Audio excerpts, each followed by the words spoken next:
Hoy mga kaibigan, pag-usapan natin ang ilang talagang nakakatakot na lugar sa China. Ang tinutukoy ko ay mga lugar na susubok sa iyong tapang at sisimulan ko sa Stairway to Heaven sa Henan Province.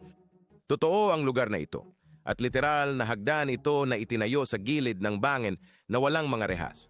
Tinatawag itong Fuxi Mountain Stairway at ang mga tanawin ay nakamamangha. Pero hindi ito para sa mahihina ang loob. Susunod, mayroon tayong Huangshan Mountain Stairs.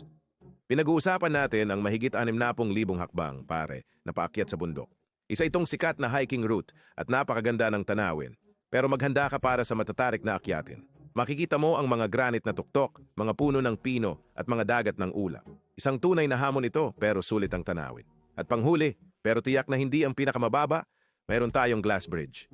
Ito ay talaga ang pampatibok ng puso. Ito ang pinakawa sa pinakamerbasyeng glass bridge sa planeta at susubukin nito ang iyong tapang ng husto. Maglalakad ka rito at makikita mong may mga bitak na lumilitaw sa ilalim ng iyong mga paa. Ang tanawin ng kanyon ay kamangha-mangha. Kaya alin sa mga kapanapanabik na lugar na ito ang susubukan mo? Ipaalam mo sa akin sa mga komento.